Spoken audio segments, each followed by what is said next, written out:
We're Batman at 89.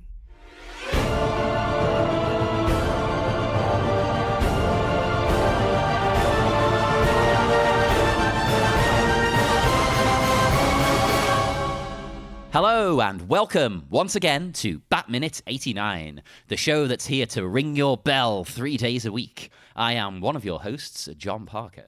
And I am the other bell ringer, Niall McGowan. I won't say what I was going to say. We'll leave that. It's a very inappropriate joke. Oh. But anyway, we are joined today by our very, very special guest. Hello, I'm Omar Najam. Hey, thanks for joining us, Omar. Thanks for having me. And you are a writer, filmmaker, podcaster, YouTube. You do everything, don't you? I don't do Twitch, and instead of that, I knit. Oh. So I just went a completely different route. You can't watch me do it, and you probably won't even see the things I make. So, Although I could imagine a Twitch channel just of knitting would actually be quite popular. Yeah. This isn't a bad idea. This podcast this episode has already been very productive because we've come out with so many ideas. That's not bad at all. Comedians knitting. Oh, yes. Get it made now. I should also note, just in case people can hear behind me, because I'm recording in a new location. But I've just realized apparently there's quite a hell of a windy storm, and I'm right beside an old fireplace. So if you can hear like atmospheric whooshing, that's it could be. I could have pretended it was intentional. I was like, well, they're on top of a bell tower here. I bet the wind's crazy up there, but it's all for effect. You know, we're branching out into new sound effects. It would be a weird, like trying to do like a ghost story version of this. Is like, and this is the tale of minutes 109. Ooh. Yes. Oh, thank you for saying that. Actually, I didn't tell everyone listening. It is minute 109, and the minute starts with the continuing brawl. And it ends with sweet, sweet clown romance. Well, as sweet as it gets with the Joker, I guess. Yeah, I mean, it could be a lot worse, to be honest. He's quite tame at the end of this minute, but we will get there in due course.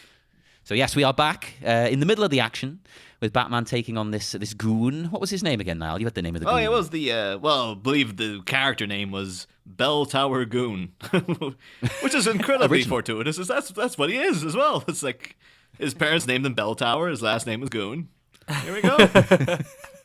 What are the odds? We just have a good feeling about this name. We really think this one is. It's like ironic though that it's like his brother was Fedora Goon from earlier in the movie, and he didn't buy a fedora until he was like 19. So it was like it was touch and go with what his fate was going to be. That one. Was he rebelling against wearing the fedora? He's like, I don't care if that's my name. I'm not doing it. Yeah, he used to go around with one of those. What do you call them? The things that the women wear to like the horse races. That's a really ridiculous name. Oh, the derby hats. Yeah, you know, it's a particular thing in England. Like when people go out to like the races, and women always put this incredibly elaborate thing on their hats. Oh, like a fascinator. A fascinator, that's it. Yeah, he used to go around wearing fascinators, and then eventually he just settled into his fedora fate. Here's what's so unfortunate about that. Fascinator Goon would have been an amazing name. That would have been, like, those parents really screwed up in this fictional universe that we're kind of branching out on creating. Niall, I think you should legally change your surname to Goon, and then when you have a child, Fascinator. I think I could take on the whole thing. Like I could become Fascinator Goon. But Do it. And people will just be like, the ironic thing is that everything he says is really boring. So it's like, you think you'd be enthralled in the conversation, but no, he's really, really droll. No, I've got you beat on that front. But we didn't actually say, it starts with the end of the move from the previous minute. Batman taking a dive. It almost looks like. Yeah, he gets smashed through the tables like WWE style. Or stairs, technically. But. Or was it? Well, yeah, but wooden tables in wrestling. You can't smash through the stairs in wrestling. The stairs are metal. Bring in the stairs. Hell yeah. It'll be great if it came back with like a folded up metal chair. And it's just like, all right, here we go. That's Dudley Boy's style. Devon, get the tables. And just like mid fight, you just hear like dong, and everyone's just they both just stop going, what's happening? Just from the distance, you just see a door open, and there's oh my god, it's the Undertaker. He could take Batman. I mean, as we see here, Batman is actually really getting beaten down. He's on the back foot for one of the first real times. He's not like faking it. Yeah, that's pretty much because every other goon he has taken out with near comical ease. This is the one guy. Like I think we said last week, it's like as if the Joker finally went, I better hire like at least one decent goon. That's where the budget all went on this one guy. Yeah. But we'll say that this guy, because we talked, briefly in previous episodes about the various stuntmen who have played Batman in the suit. And this guy apparently I'm imagining he would have been played by someone called Sean McCabe, because his specialty was doing falls. So I'm assuming this is him. But Sean McCabe, quite actually, unfortunately passed away a few years back, but was in quite a spate of films doing stunt work. He was in Death Wish 3, which is the best Death Wish, sorry. Is that the rarest thing? The third one being the best one? I'm trying to think of another. I'm sure we may get someone on when we're doing Batman Forever who's like, here I am, this is the best one. Oh God, I can't wait for that. But he's also in Aliens and Alien 3. He was in Attack of the Clones. Also in Robin Hood, Prince of Thieves, Titanic, which is assuming he played Kate Winslet when she was about to jump off the boat. And then, most notably for our purposes, he was in Nightbreed, which is kind of notable because Mac McDonald is in Nightbreed. Plus, the character played by David Cronenberg in that. I'm convinced, and I said so when I was on with the Dark Knight Minute guys, their Batman Begins version of the Scarecrow is very reminiscent of David Cronenberg's character in Nightbreed. Like, he's a psychiatrist who manipulates his patients, does experiments on them, and he goes around with, like, essentially a bag on his head, and it's like, yeah, that's the Scarecrow. It's exactly the damn same. What the hell? Of course, he's also in Brassed Off, which I have no idea where there would have been stunts in that. It's just... Yeah, I remember watching that. There's no stunts, are there? And of course, notably for us, John, he was also in The Bill. So. Oh God, who wasn't in that in this bloody movie? Jesus. And also found out through this, apparently, much like we've got information on the various goons through the Batman wiki. Apparently, there's a The Bill wiki. It's got like its own website just saying like, yep, this person was in The Bill. And it's like an entire page just dedicated to them, like, yes, this man was a dancer and he was in The Bill.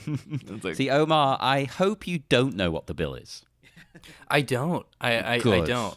You don't want to know, really, but it's an institution over here. It's a cop drama. But it's so boring. Like, nothing happens. It's so It's kind dull. of like if you took like CSI and then took anything of interest out of it, that's The Bill. It's Okay. I would not seek it out. You're not missing out in any way. No. Because there's been a resurgence of Midsummer Murders here. Ooh, in really? The U.S. Yeah, because PBS has been just blasting it. Oh, it's been a resurgence here. It's like, in my house. I live in the Midsummer Manor, and there's been quite a few murders, and we're very concerned about it, and we blame the British. I thought you meant there'd been a resurgence of murders in the middle of summer. Just in general. I mean, also probably true. Probably true. And they're directly tied to the growth. It's a 1-for-1 with the popularity of Midsummer Murders. So The Bill, great. So I'll tell everyone here to watch it. Don't ruin it. No. To be fair though, if you've been bored, because I can't actually tell you how many episodes of Midsummer Murders there are, but I don't know. Like the Bill was a thing that like it aired pretty much every weekday for like 25 years. So if you started shipping that over to America, it's like you're going to be at that a while. Like there's a lot to get through. Yeah, it's like a soap, but a cop drama soap. That's probably the best way to put it. How did they produce that? How did they make that? That sounds impossible. That's why the quality's so damn low. How do you come out with storylines that often? Jeez, it's terrible. No, this is a message to anyone making these programs. Don't do it like every day or every other day or something. You can't keep it up. Stop it. I'll let off the chat shows in America, like you know, like the Late Show and things. They almost get away with it, kind of. You see though, like people like active YouTubers as well, like people who do like I'll do a video daily, and unless they're reporting on like the news, it's pretty tough. Because I remember we call it Grace Helbig. She used to do a thing every day, and you could just see the life drain out of her eyes every day because she was just here going like, gotta be funny. Hey, it's me. Like, just genuinely not having a clue what to do. I was like, don't. Actually, I suppose. Oh, sorry, go on. I was just gonna say, and this is so cynical for me to say, but I honestly don't know if I have, or if I'll keep it to myself. I won't say people in general. That's where I could become cynical. I'll say for myself. I don't know if I have 365 shareable thoughts in a year. Like, I'm really quite sure that I couldn't spread that out over the span of a year, let alone many. See, I think the same about myself, but then I am currently co-hosting a podcast that comes out 3 days a week. So, we sound like big hypocrites. I apologize to everybody. At least we have a topic. Like, we're like, well, we'll talk about this minute. Like, we're not just sort of supposed to pull something out of the air. Yeah, because we thoroughly research everything. Mm-hmm. Yeah. Of course. That's where that comes. Those aren't really thoughts. You're exploring the universe, right? And then sharing observations that you're getting along the way. That's what we say anyway. That's what we tell people. I suppose we probably should mention Batman at some point. Yeah, I do have to ask. Like, observing this, we briefly mentioned there about like wrestling moves. What was Batman's move here? Like, I'm just gonna throw myself at the guy. Yep. I don't understand. But what else did he think was gonna happen? Of course, he's just gonna grab him and throw him into the stairs. There's no other thing he could have done. Yeah, I don't really know what he was attempting. I suppose if you want me to use wrestling parlance, he could have been going for a crossbody.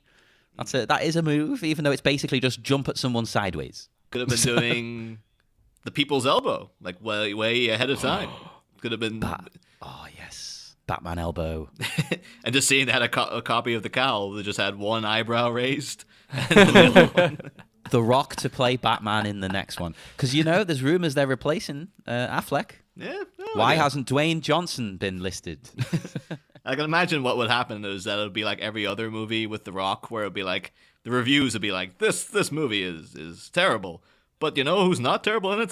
Dwayne the Rock Johnson. He's actually pretty great. And everyone would be like, this Batman movie was awful. But The Rock as Batman is actually a surprisingly good choice. Well, you could argue people said that about Affleck. Oh. People aren't too keen on the movies, are they? But everyone thinks he's pretty good. I can't imagine there being like a sad Rock meme coming after. Because, Affleck taking it hard, I can imagine. But the Rock sitting been told, like, hey, nobody liked your Batman movie. I can imagine him just being like, oh, well, that's their problem, right? No, he would come in, he would save Batman. And, what could he say except you're welcome? Yeah, Oh, getting in those. They wouldn't let him sing references. it in the Oscars, but that's he would try his best in every interview to bring that up. I was Batman hoping... was his like Moana move. That's great. That's If either of you would like to serenade us with a rendition of that song, feel free. I should get my 2-year-old nephew, because he knows a surprising amount of the words of that. Considering like a lot of it's mostly just spoken. And then, like, there's quite a bit. There's a bit of it. I wouldn't describe it as like a rap, but it is very, very quick.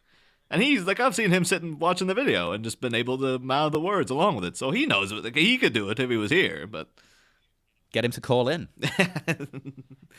But how old is he? He's 2. So we can send him a mic. It's fine. But I love the music that's playing here.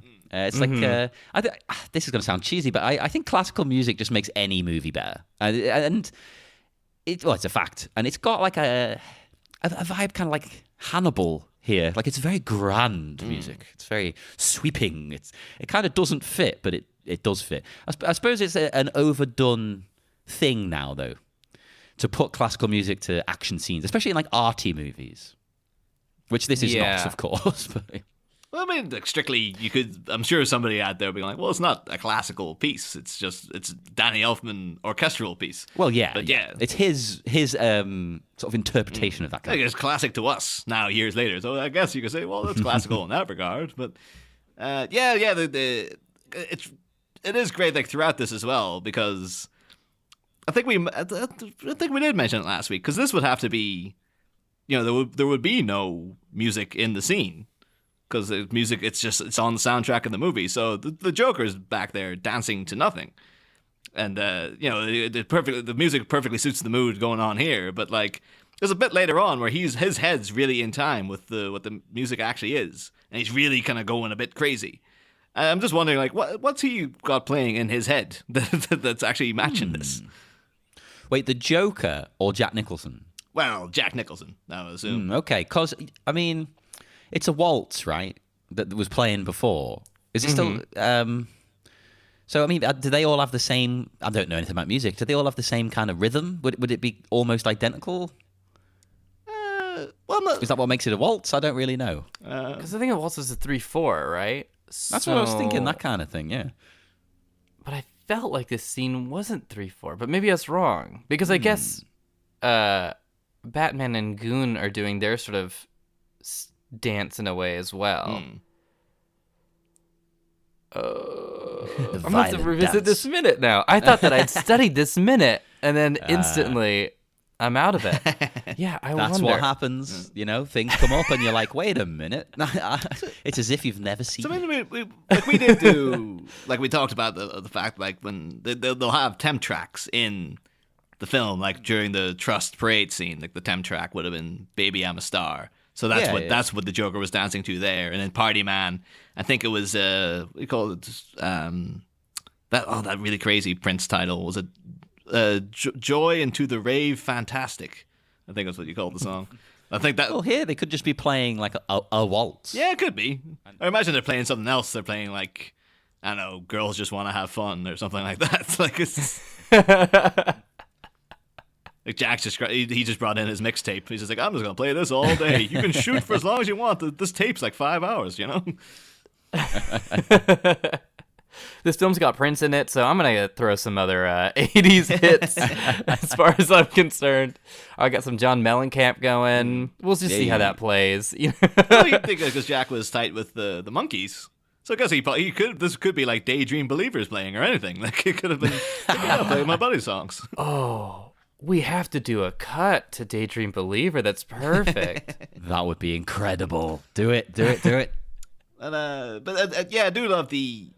There's another thing we kind of briefly touched on last week, but because we had the whole thing about, the Batman's expression here. He doesn't really have much of an expression. He seems to be almost sort of dead-eyed and just grimly determined in this fight. And most action films would show you a bit of, like, the hero going through a real rough time to convey how impenetrable this giant goon is, that he just can't defeat him in any way. But this version of Batman doesn't, and like we were saying last week, I actually think that's a good thing, because it kind of conveys how crazy he is, that he's still just like, nope, I'm not phased, I'm gonna keep going at him until I'm dead, basically. Yeah. And it's even really beautifully conveyed, because the guy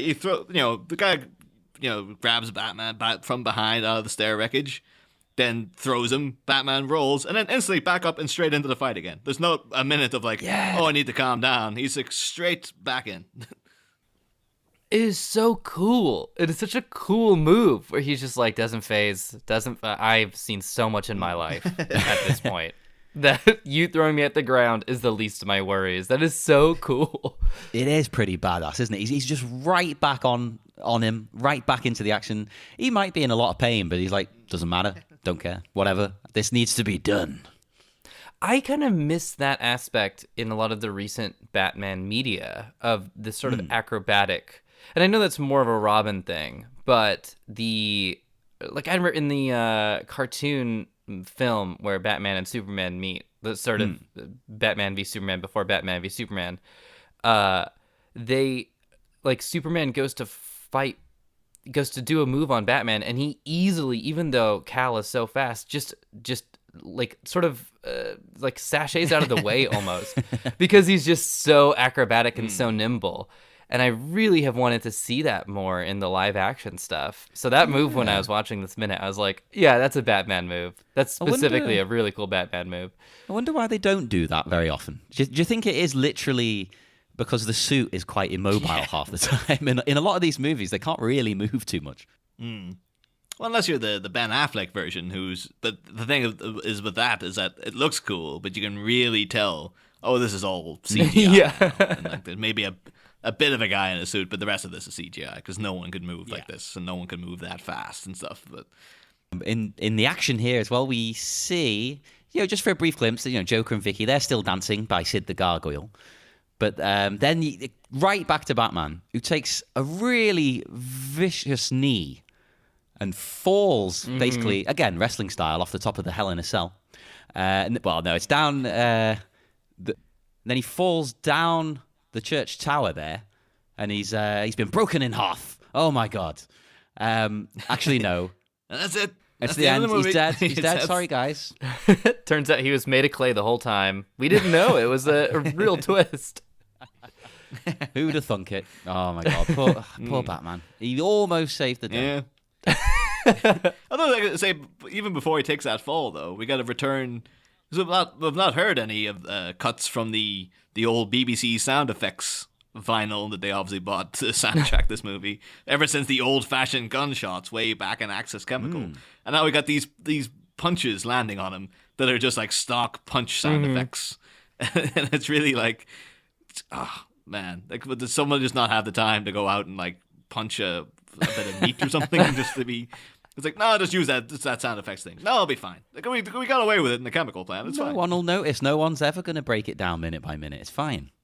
I think I noticed when I was a child, when I wasn't watching it minute by minute, just been like, oh, those punches are really terrible. It was like a preloaded like Casio sound effect that someone just like quickly hit, and they're like, good, we're good, let's wrap, let's go to lunch. We did it. The punches are there. It was the last 5 minutes of the day. Actually, that might literally be what's happened, because it's in the UK and we're very strict with our like union rules. You've got to work set times. You can't go 5 minutes over. So it very well could have been the case of, we've got 5 minutes. Quick, come up with something. I don't know, press that key. Done. It's fine. Oh, that makes total sense. In the US, it would just be like, intern, we need you to punch the stomach of this other intern, and you won't get credit for it. But Until it's 5 for in the the greater morning. good. Yeah. But of course, though, we do think, well, that's it, Batman's dead. Of course, then I do like the fact the music takes a little bit of a sort of meander here of just like, oh, as a little, it's almost curious. It's like, what's happened here? And of course, famous last words, even though he doesn't say anything. Bell Tower Goon foolishly chooses to look over the check that he's the job's done. Never do that. And yeah, turns out not so. As a pair of lovely, shapely legs appear from nowhere, and pulls an old Priss and Blade Runner trick, just like getting taken out with the legs. I knew I'd seen it somewhere. The only thing that came to my mind was slightly different. I was thinking of a slightly thicker Xenia Onatop from GoldenEye. Oh, good pull. Good pull. Although, we would be remiss if we didn't mention that apparently this exact move was utilized in the comics at one point on Deadshot. Oh. The character famously played now by Will Smith in Suicide Squad. But apparently, a story called The Deadshot Ricochet, which was in Detective Comics 474 in 1977. Batman pulled the same trick, just fell off a ledge, and then Deadshot went to look, came back up, got him in a leg grip, and threw him off the thing. Hey. Although that was comic book Batman, so he probably saved Deadshot. Whereas this is Michael Keaton Batman, who is like fully intentionally killing this man. Yep. Yet again, he just murders this guy, I do feel bad for the guy as well, because it's like, I wonder if he would have got out of it if he hadn't had his head clang into the bell. Because that must hurt as well. Getting That's your a head... concussion. Yeah. Almost like maybe he could have like worked the legs off if that hadn't happened. Like that's what's actually killed him is the blow to the noggin. because that disorientates him enough for him to just go, and then, victory is Batman's, apparently. Because I guess in a way, Batman didn't kill him. I guess in a way, Batman just broke his brain, and then he kind of let the guy wander off. He killed down himself. Down the Vertigo bell tower himself. Yeah, like he's writing off. Yeah, that's how he explained it. Like afterwards, this is you've been watching too much Batman Begins with. That's what I was going to say. That's exactly how he gets out of saying he killed Ra's al Ghul, isn't it? He's like, well, you didn't kill him. Yeah, it's like, well, I don't have to kill you, but I'm not going to save you if you should be in it. Love that passive-aggressive speech where he's just like, I'm not going to kill you, but you're dead, and it's my fault, but I'm not going to feel bad about it, and I'm going to say it was your idea, and in fact, I'm going to say that you killed me, and you owe me money now, so I'm going to go, and this has been great. Thanks for all the training. See ya. I think I do remember, though, because there's like countless things on the internet of actual examples of when Batman legitimately killed people. Because I think it wasn't really introduced that he wouldn't kill people up until like the introduction of Robin, like after like 1940. And because in the beginning of the character, he was just going around with guns, just shooting people and stuff. Yeah. But I know the one that's always held as like the most callous death, and particularly too because it's like mid 80s, so it's kind of like, well, this would be around the time he still wouldn't have been killing people. But I know he went up against a character called the KG Beast, who was a Soviet muscle man who came over to kill President Reagan. But the whole thing is like much like the bell tower Goon. Batman was like physically outmatched, and what he did was he led him into the sewers, let him into a room, and then just like, he stepped in front of the door, and the guy was like, "All right, come on, let's go, Batman." And Batman's just like, "No, I'm just gonna leave you here," and he just shuts the door and locks him in.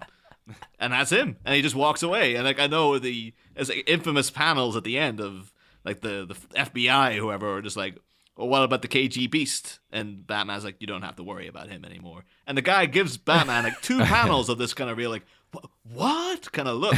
And then Batman his expression doesn't change. And the guy eventually just goes, okay. And it's just sort of accepted like, yes, I've killed this man by locking him in a room and leaving him to like either starve or just like asphyxiate to death. Well, those Soviets ain't human, damn it. I think it was a thing maybe years later they did bring back KG Beast to be like, look, you didn't kill him. But the intent was there. I mean, come on. And when Batman said that line as well, it just feels like he should have put on a pair of shades and go, yeah. Oh, he totally should just adopt that as like an ongoing Batman vocabulary, because he does it all the time. Hell yeah. And that's the kind of thing that this Dwayne Johnson Batman would be doing, I think. Yep. He would be dropping these little lines, sticking the shades on and walking off into the night. Because he wears his sunglasses at night. They should be like 1990s Batman technology sunglasses, where they weirdly like computerized form around his face, like Lost in Space kind of that level special effects. And then Burger King can sell it as like a Happy Meal thing of like the shiny Batman glasses that you wear when you say a bad line. Like, oh my God, I would great. need those. I do believe that's the only. I might be a vegetarian, but I would buy any burger to get those. I do believe that's the first time since Lost in Space came out that anyone anywhere has said it should be like in Lost in Space. Because oh yeah, I literally just got a check from them. Well, thank you, Lost in Space. I mean, that movie has finally delivered something to the world. But it was just delivering the information that Matt LeBlanc's not going to have a career outside Friends. Oh, hey, recently he did episodes. Yeah. He's back, baby. He's in Top Gear as well, which is still a really baffling thing to say. Like, oh yeah, he is. Right. Hosting that now. And apparently he's like the best of them. But that's crazy. I mean, I always liked him, to be fair. I think everyone did. That's why they gave him Lost in Space. Oh yeah, totally. I mean, if you go back and watch Friends now, and it's one of those shows that's increasingly getting more dated with every viewing. And you start realizing, like, oh, all these characters are actually, like, really horrible people. And, like, a lot of these jokes are a bit like, you wouldn't put these in things now because they're a bit... Oh, yeah. Did you see that article where it was like, millennials have discovered Friends on Netflix and they hate it? Yeah. The jokes are inappropriate. It's like, yeah, okay, they are. But I think they're supposed to be. Like, I always loved Ross, but I don't like Ross. Yeah. Like, you don't like him he's a bit of a dick. Like, yeah. Totally. Yeah, but I think that of all of them, though, the one who stands the test of time is Joey, because it's like, oh, he's just a goofy idiot, so you can kind of excuse him being, doing anything, because it's like, well, he's an idiot, so that's fine. They kind of Chris Pratted him with Lost in Space, didn't they? Where they're like, we're gonna take away your goofiness, you're gonna be serious, and we're gonna really try to make you like Humphrey Bogart level attractive sexiness. And it was just like such an odd choice where they were just like, just be serious. Like, okay, cool. You know that one thing that we've never seen him do? Okay, great. You want to do that? Wonderful. Great casting choice. In a huge movie as well, not even like testing the waters out. Yeah. I never thought of that, though. That is perfectly true. That's what they successfully did that with Chris Pratt. They took the really goofy character from a sitcom, and then turned him in. They did it successfully with Chris Pratt, but it's like, make him into like a hunky, dashing sci-fi hero. And you can imagine, like, still baffles me, mid-production in Guardians of the Galaxy, someone saying to James Gunn, it's a bit like with Lost in Space, and he was just like, oh god, I didn't think of that. I was like, this movie's over. Oh no, it's we're screwed. It's all going down. He just set fire to the sets and everything. I say that they probably don't have any damn sets these days. Movies, grumble. Yeah. They CGI, just lit all the green screens on fire. Just took a knife to them and petrol everywhere. Burn. That is something I really love about this film, is that it's physical sets and like physical actors physically hitting each other. Which, when I say it that way, makes me sound like a sociopath, and I guess that's maybe a little bit true, because Violence. It does, like that, like the leg to bell, like leg to neck, neck to head to bell sequence, and then man falls down bell tower. It all actually happens, which we don't get a lot nowadays. Yeah, you don't at all. Like they just CG the damn bell. Probably you wouldn't even have a bell there. You would just pretend. Oh, it'd be against some kind of safety rule to actually hit his head on anything. It's going to be a green cushion, and then we'll just put the bell in afterwards. Although, having said that, when he falls down the tower, am I the only one who thought the effect looks kind of strange? Like, not bad, but he seems to be going too slow. Like he's in space. He's lost in space. Like he's falling a lot slower than I imagine a human body would down a bell tower. But I've never thrown a human body down a bell tower yet. It kind of reminds me of at the end of Masters of the Universe when Skeletor is thrown off the ledge into a pit in a death that is not at all ripped off from Return of the Jedi. But yeah, he's going down like immensely slow. I was like, I'm pretty sure you'd be the Kirtland. You would just be gone in the blink of an eye. That's what you'd think, yeah. Maybe we're wrong. If anyone has any experience of throwing people down bell towers, then please do send us a tweet or call us. Yeah. Well, I didn't notice as much here, but yeah, with Skeletor for sure. But maybe it's a thing of the 80s. It's like, well, you want to savor your fall. You wanted to see these people go down. So you don't want to just go do it, them to be gone in the blink of an eye. Come on. We're not going to set up a whole thing for like 2 seconds of footage, even though this is arguably about 4 seconds. So, well, something I do like a lot, though, straight after that, you see Joker and Vicky again dancing. And I think with the lighting and stuff, I think the makeup, it kind of made me think of, say, an old silent movie or something, like, because it's very dark, but his face is very bright. And I just thought he looked, I imagine with Tim Burton, that is exactly what he was sort of inspired by and going for there.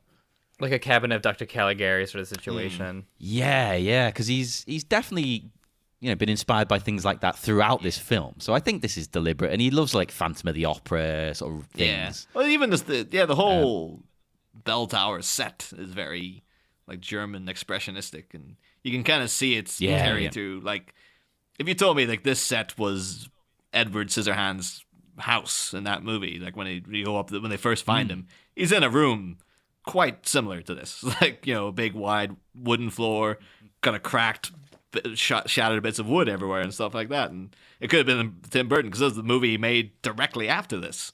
Was like, I really like that set. I think I'm going to use that in my next one. Why not? Yeah, it's his movie. Do what he wants. I mean, if Michael Bay's going to use footage, might as well use the set. Smart plan. I do have to notice, though, again, you could put this down to Joker's overconfidence. His overconfidence is his weakness. Your faith in your friends is yours, John. Oh, I've been Palpatined. Yeah, your faith in me to get that references was your downfall. But because he's dancing around, he's not noticed that all his goons have been taken out. It's kind of like, you should be really like at least looking over an occasion to be like, is he dead yet, or what's happening here? But so Do you think cocky he is cares? he. I think he would be at least a bit like, I should probably make sure that I'm not going to get punched in the face from out of nowhere, which may happen. You never know. But oh, spoilers, Niall. Shush. Yeah, I just thought it was quite notable. He's just like, so cocky is he that he's just like, no, I'm just going to tear on and dance to my Cyndi Lauper temp track and, do my usual thing. I hope it wasn't a hit. I hope it wasn't a Cyndi Lauper hit. I hope it was like Primitive or something. Primitive might have even been too popular. Like, I really hope it was just like one of those like deep cut Cyndi Lauper fan. He was like, this is it. This is my moment. And then later he saw the film and he was like, you took it out. You took out my perfect track. You should never, ever insult Cyndi Lauper in any way. You can't do that to a fan. Oh, Cyndi, we love you. If she wants to come on the show, by all means. Don't know what. Yeah, Cyndi, feel free. I think she's just been covering Tegan and Sara songs. I think she might be kind of available to hop on. On one Sunday afternoon, she might be very bored and just be like, you know what? I'm going to respond to that tweet. If anyone would know, Omar, it would be you. I know that your Twitter does have in your bio Tegan and Sara fan. So I'm assuming you're keeping up to date with all active covers of any of their songs. Yeah, that was not a joke. That's definitely true. That Cyndi Lauper is on the Con cover album, or on an extra track that I think is on sort of a bonus deluxe edition they'll release. But yes, I'll speak on Cyndi Lauper's behalf. She would love to be on the show. You are our official spokesperson. Yeah. Let me just put a disclaimer out there. Nobody is claiming that to be true. Please don't sue anyone involved with the podcast. Yeah. Lowercase o official. Like an unofficial official spokesperson. I should, because that's pretty much all the notes I have for this particular minute. But the only other things I, made note of at the time was that when the legs come up as well, actually, there's a kind of a pretty major thing is that the legs come up when we do get this sound of someone going like, "Argh!" And we're assuming it's the Goon, but is there any chance that's Batman going like, "Argh!" Like, it's the one noise he gives himself. Like, okay, there's no way I can do this one silently. I'm gonna have to. Well, that would be a painful move, wouldn't it? You'd really have to pull yourself up. Imagine the strength you'd need to do that. Yeah, and then also it should be noted that like in quite a blatant. Well, it's just the physics of this whole situation of like how he fell down and then grabbed the ledge, somehow turned himself around, and then was able to pounce this move in a matter of seconds is quite, astounding. But then, as you see, as the guy, Bell Tower Goon, as his head goes into the bell, and you see Batman hanging on, as he goes over the ledge, you see Batman lets go of the ledge as well. So it's obviously a situation where they had the stunt set up, and they had all like the mattresses and whatnot down below, and the only way they could do it for the body double in the suit, whether it was Sean McCabe or Dave Lee or whoever it was. They obviously just like, you're going to have to just drop down and just land on your ass on the mattress because it's the only way you can really do it.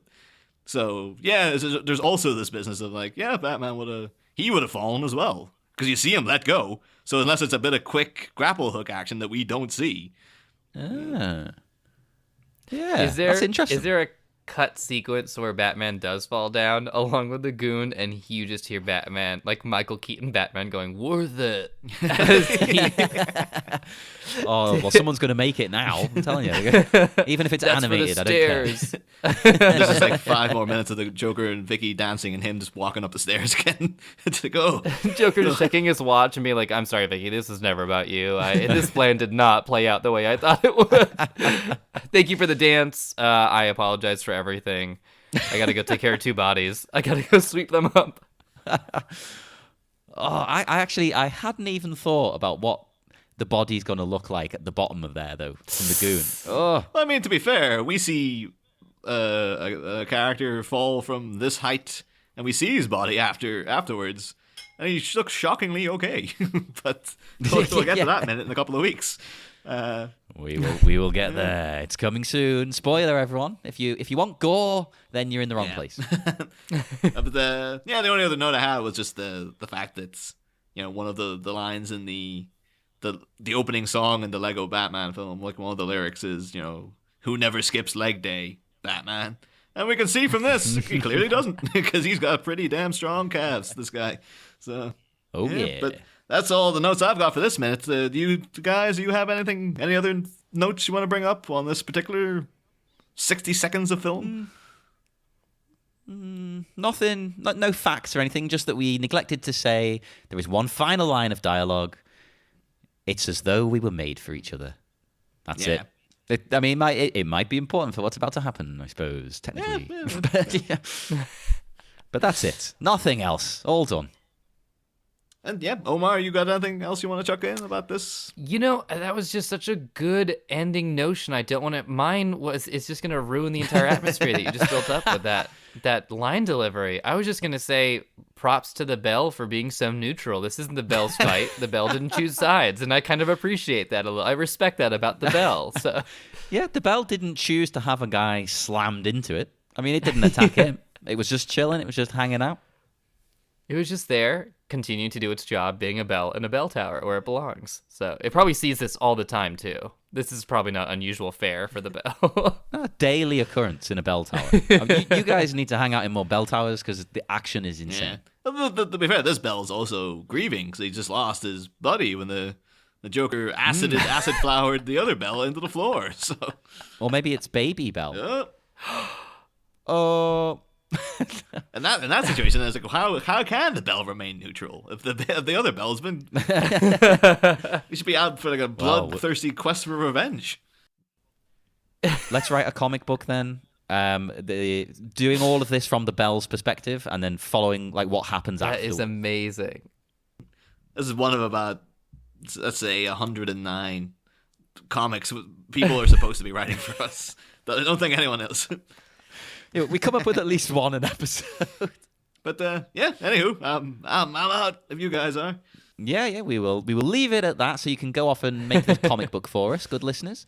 And Omar, where can our listeners find you online if they want to get in touch or whatever? Yeah, let's get in touch and let's stay in touch, folks. I'm on Twitter at Omar Najam. I'm on Instagram at Omar Najam Film, and I currently GM a mostly improvised RPG show called Thank You for Questing, which you can find anywhere podcasts are available, unless it's not there, in which case I apologize. But for the most part, it's in general podcasty places. Thank You for Questing, part of the Zeitgeist Network. Well, make sure to check all that out, everyone. And we are also everywhere you can find podcasts, but as you have found out because you're listening to us. And we are also on Facebook, Twitter, Instagram, Tumblr, all of them. Just look up Batminute89. We'll pop up. And make sure to rate, review, subscribe on iTunes. That's very, very helpful. So thank you in advance, because I know you're going to do it because you love us and we love you. And join us again on Wednesday, because we will be back with minute 110. We're getting there, folks. Nearly there. See you then. Next time, a damsel's distraction. A tower-top tango reaches an impasse, and a terrifying title character prepares to kick ass. But will fake flattery make way for more battery? Find out Wednesday. Same Bat Pod, different Bat Minute.